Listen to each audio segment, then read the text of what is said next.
L'homme doit tuer la mère symboliquement, sinon il ne sera jamais un homme. L'homme doit être capable de faire le parallèle entre la mère et la putain. Il doit reconnaître en elle une putain potentielle. Sinon, s'il n'y arrive pas, il est destiné à rester dans les carcans de l'enfant qu'il a été, c'est-à-dire le fils à sa maman, l'enfant à sa maman. Il est obligé de voir en elle la putain. Il est obligé de voir en elle la perversion et la manipulation. Il est obligé de sortir des décombres de cette réalité qu'il a façonnée, ou plutôt qui a façonné son illusion, pour comprendre le monde réel. S'il se refuse à cette affection primordiale qui est l'affection du fils à l'égard de la mère, voire l'adoration, c'est alors qu'il va sortir de la prison de celle-ci. Le but de la mère, c'est de te garder dans la prison d'un amour qu'elle n'a pu obtenir du père. Ce qu'a fait le père à la mère, qui nous a donné le fils, c'est lui ôter sa pureté. Et le résultat, c'est toi. Une femme qui a raté le père se refusera à rater le fils. Tu es la continuité de ce à quoi elle voudrait échapper. Tu ne dois pas la rater, car elle ne te ratera pas. Elle a été prisonnière du père. Elle ne veut pas être la prisonnière du fils. C'est pour ça qu'elle va chercher à faire du fils son prisonnier. Qui t'a appris à obéir ? Beaucoup croient que c'est l'école. En fait, la véritable matrice, c'est la mère. Parce que l'école passe par la mère pour te pousser à t'agenouiller devant l'autorité supérieure. Parce que la première autorité, l'autorité maternelle, j'entends, pas l'autorité du père, parce que l'autorité paternelle, et lorsqu'il s'agit d'une autorité logique, c'est une autorité qui vise à te sortir de tes propres peurs. C'est comme le prof de karaté qui va te pousser au-delà de tes limites pour que tu oses enfin te confronter à tes peurs et que tu ailles sur le tatami. Alors que l'autorité maternelle, c'est une autorité castratrice, puisque la mère n'étant capable de donner que ce qu'elle connaît, et ce qu'elle connaît, c'est la castration, puisqu'elle n'a pas de pénis. Et donc, symboliquement, elle va te castrer pour pouvoir avoir une communication qui soit logique, parce que la finalité du fils, c'est non pas de sauter la mère de manière physique, mais c'est de la sauter de manière symbolique. Ce qui attire la mère, ou la femme en général, vers l'homme, c'est sa subversion. Et si le fils est subversif, eh ben, il y a risque d'inceste. Il y a risque d'attirance de la mère. Et c'est ce qu'elle ne veut pas. Puisque tu es le reflet du père. Tu es le père qui s'est régénéré. Tu es son pire cauchemar. Ta manière de renaître de mille feux ne peut être acceptée que lorsqu'il y a le père qui marque son autorité. Alors le projet civilisationnel sera bâti. Mais lorsqu'il y a absence paternelle, ça nous donne des hommes faibles et des traînés. Rien de plus ni moins. Parce que la finalité féminine étant de recevoir et non de donner, l'homme n'étant pas censé recevoir puisqu'il est un sexe actif, il devient passif. Et la femme étant un sexe passif, elle devient plus passive qu'elle n'est censée l'être parce que la préservation de la femme, donc de la fille ou de la petite sœur, passe par la protection du père.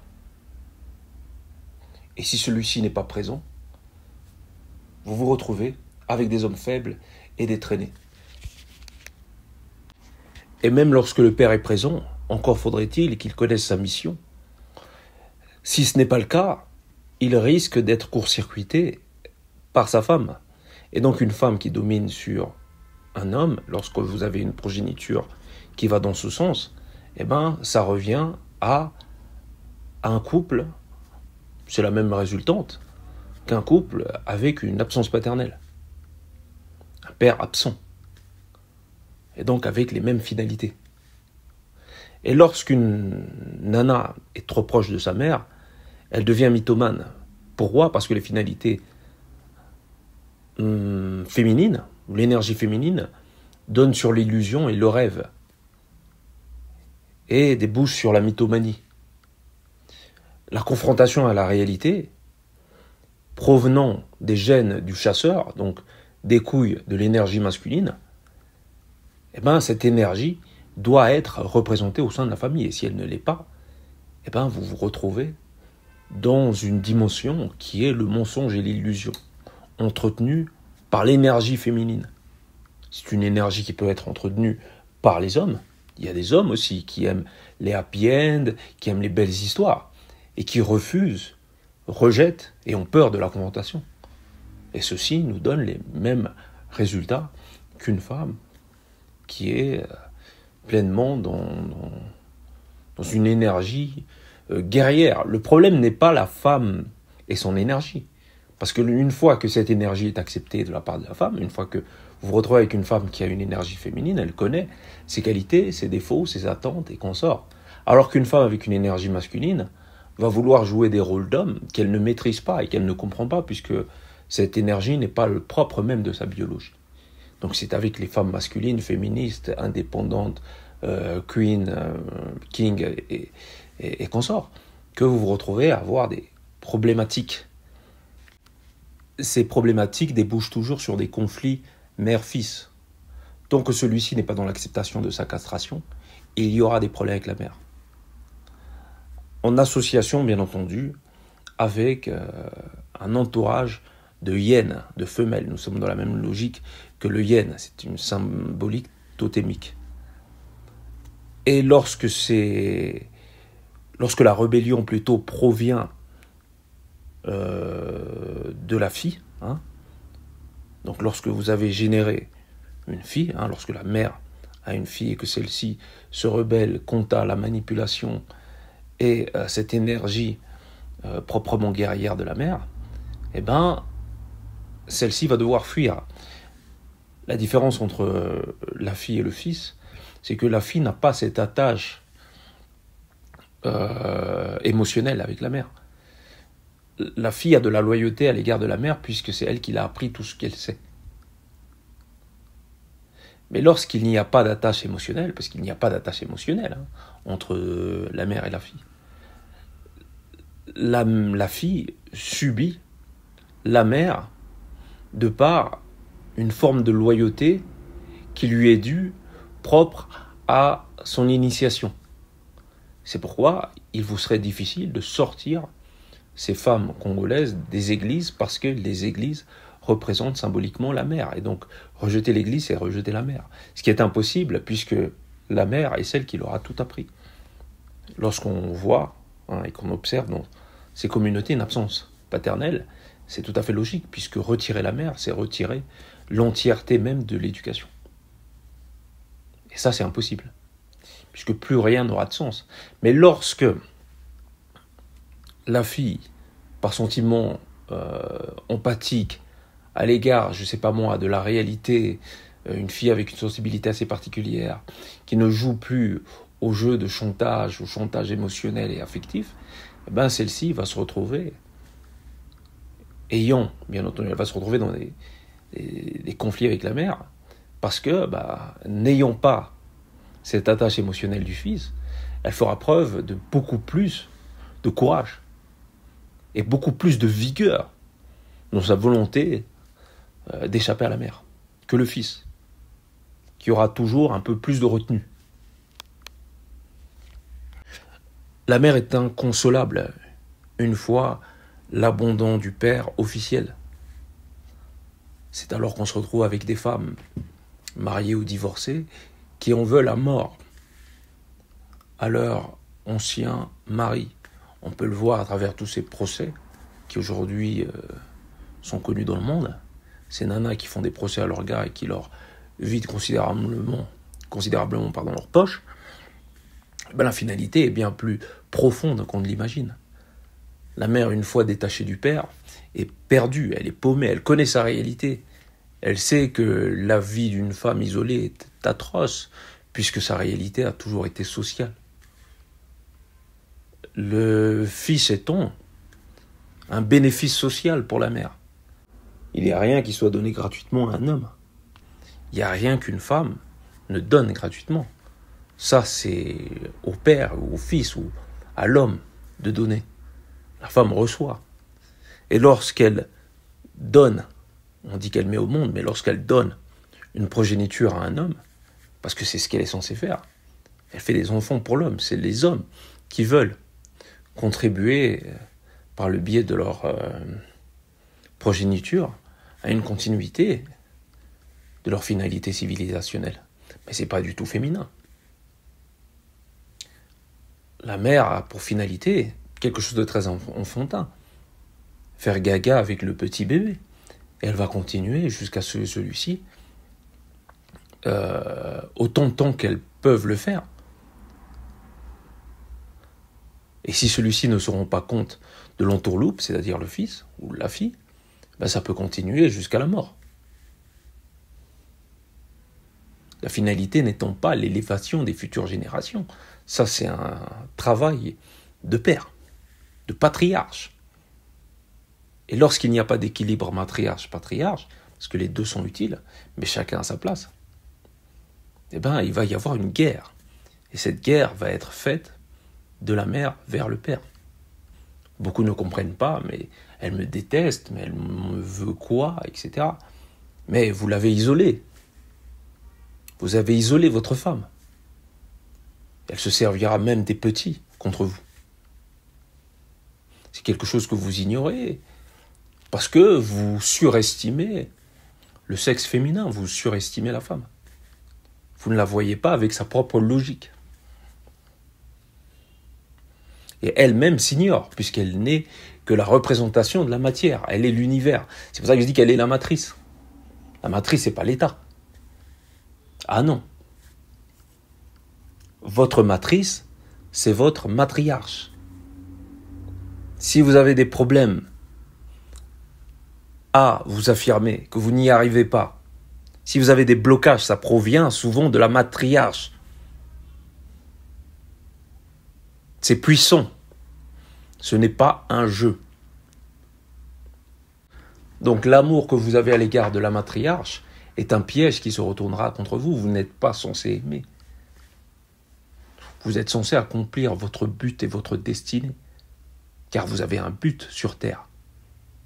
Un homme qui n'accomplit pas son but sera malheureux toute sa vie. Et vous le savez.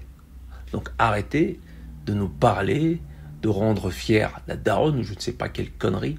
La daronne n'est pas dans votre tête. Elle n'en a rien à foutre de vos rêves. À moins qu'elle soit sophistiquée ou supérieure, ou peu importe, hein, mais la réalité c'est que vous êtes, et nous sommes souvent, des générations qui éclairent d'autres générations. Et donc nous sommes déjà dépassés pour les générations qui nous ont précédés. Les générations de nos pères et de nos mères. Le père peut transmettre, mais la progéniture innove avec les valeurs et la technologie de son temps. Vous n'êtes pas censé reproduire. La reproduction, c'est quelque chose de très féminin. L'école, c'est très féminin. Le travail, métro, boulot, dodo, c'est très féminin. C'est pour ça que ça fonctionne très bien. Pour les nanas qui sont toutes dans des bureaux. Et c'est une manière pour elles, lorsqu'elles veulent grimper, au sein même des sociétés dans lesquelles elles travaillent, c'est une forme d'émancipation. Il n'y a pas d'émancipation qui soit supérieure pour la gente féminine en général. Donc c'est aux hommes de bâtir un projet civilisationnel puissant. Et pour ça, il va falloir tuer la mère. Symboliquement, j'entends. Une mère doit perdre, c'est comme une femme doit perdre. Lorsqu'il y a progéniture, c'est dû justement à un combat qu'a remporté un homme sur une femme. Mais c'est alors que la vie sort de ce combat. La vie émerge. Le bébé. sont l'érection, parce que c'est symbolique, de l'homme, c'est-à-dire la volonté qui n'est plus castratrice, la volonté qui a vaincu la castration, la puissance de l'homme et la soumission de la femme, c'est ça qui génère la vie. C'est pas la puissance de la femme et la castration de l'homme, ça génère la mort. La nature nous le dit. Il nous suffit de l'observer. Et lorsque vous vous retrouvez dans des générations où la femme est autorité, vous avez donc de futures générations qui seront des générations castrées. Parce que la finalité étant l'autorité du phallus sur la matrice. La matrice, le vagin. Le vagin de la mère, c'est ça la matrice. C'est pas l'État ou je sais quelle connerie. Non, la véritable matrice, c'est ça. Et une fois que vous sortez de cette matrice, vous créez un monde qui est le propre même d'une continuité, ou d'une continuité que vous créez, ou d'une continuité, pour ceux qui n'ont pas l'inspiration, la continuité du père ou de ceux qui ont précédé. Aujourd'hui, nous sommes dans une génération où les jeunes n'ont pas de repère, parce qu'ils n'ont pas de père. Donc ils ne peuvent être la continuité de rien du tout. Tout ce qui se fait n'est que la reproduction de ce qui s'est déjà fait, lorsque ça conclut par une réussite, même les tubes. Ce sont d'anciens samples, d'anciennes musiques qui ont marqué d'anciennes générations, qui font les tubes d'aujourd'hui.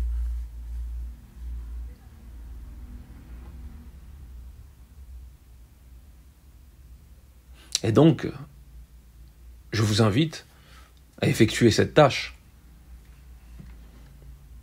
Cette tâche qui est difficile et que beaucoup d'hommes échouent à réaliser. Pourquoi les femmes vous disent qu'elles préfèrent les méchants ou les bad boys? Parce que le bad boy n'a aucun rapport, n'a aucun affect avec la mère. Et quels sont le type d'hommes qui ont le plus de succès avec les femmes? Ce sont les hommes qui sont absents sur le plan émotionnel. Ce sont les hommes qui n'arrivent pas à atteindre sur le plan émotionnel. Parce que ça veut dire quoi? Qu'ils ont fait le travail avec la matriarche. Et qu'ils vont continuer de le faire avec la matrice. Et si vous n'êtes pas de cela, soyez de bons toutous. Merci et bienvenue dans le cercle.